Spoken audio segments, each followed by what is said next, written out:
চলে এলাম হ্যাশট্যাগ আমরা সকলের টপিক নিয়ে।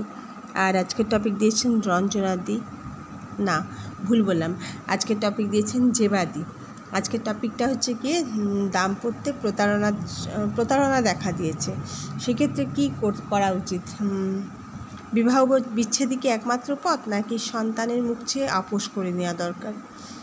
তো এটাই টপিক আর কি। তো এই বিষয়ে বলতে গেলে বলতে হয় যে সবটাই অবস্থা বুঝে ব্যবস্থা নিতে হবে, কেননা অনেক সময় আপোষ করে নিতে বাধ্য হয় অনেক মানুষ, সেটা মেয়েরাও হতে পারে ছেলেরাও হতে পারে। আপোষ করে নেওয়া ছাড়া তাদের হয়তো কিছু করার থাকে না। যেহেতু আমাদের দেশের বেশিরভাগ মেয়েরাই কিন্তু এখনও সেইভাবে স্বাবলম্বী নয়, মানে একদম একটা সংসারকে পুরোপুরি টেনে নিয়ে যাওয়ার মতো ক্ষমতা নেই বা থাকে না, বা ছেলে মেয়েকে সঠিকভাবে মানুষ করার মতন আর্থিক দিকটা এতটা স্ট্রং হয় না অনেক মেয়ের ক্ষেত্রে। অনেকে আবার ধরো যারা একমাত্র সন্তান বাবা মায়ের, তারা বাবা মায়ের দিক থেকে অনেকটাই আর্থিক সঙ্গতি পেয়ে যায়, যার জন্য তার পক্ষে হয়তো স্ট্রংভাবে মাথা তুলে দাঁড়ানো সম্ভব হয়। কিন্তু অনেক ক্ষেত্রেই সেটা থাকে না বলে অনেক সময় মেয়েদেরকে আপোষ করতে হয়।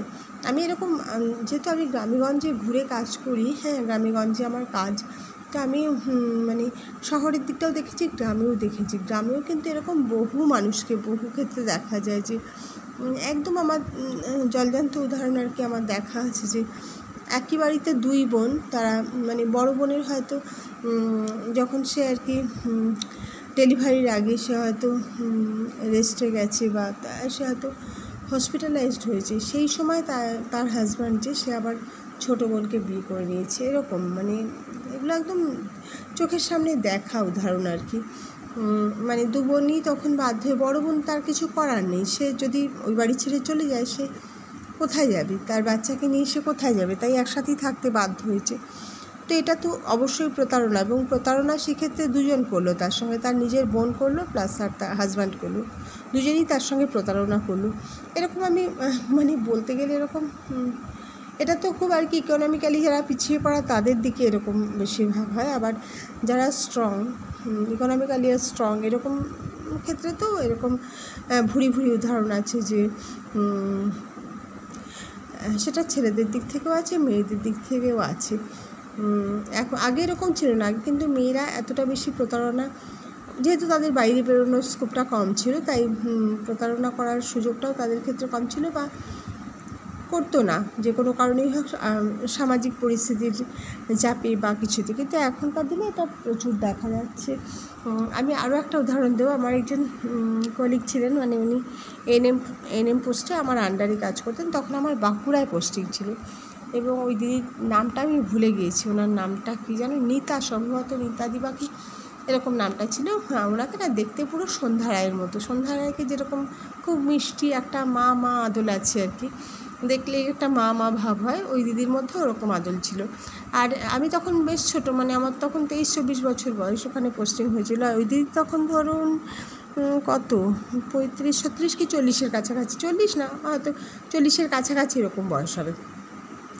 তো ওই দিদির সঙ্গে যখনই মিটিংয়ে আমি যেতাম বা উনি আসতেন আমাদের অফিসের মিটিংয়ে, তখন ওনার ব্যাগ থেকে চকলেট বার করে দিতেন সবসময়। আমি বলতাম, দিদি আপনি সবসময় ব্যাগে চকলেট নিয়ে ঘোরেন? বলে হ্যাঁ, আমার ব্যাগে থাকে। আর খুব মানে যে কোনো ছোটোদের সঙ্গে দেখা হলে এরকম করতেন, মানে ওনার মধ্যে এতটাই মা সুলভ ব্যাপার ছিল। তো ওই দিদির কথা তখন আমি জানতাম না, সিঁদুর শাখা সবই পরেন যেমন বিবাহিত মহিলা। অনেক পরে আমি শুনেছিলাম ওই দিদির কথা, খুব সুন্দর, মানে বলছি তো দিদিকে ভীষণ সুন্দর দেখতে।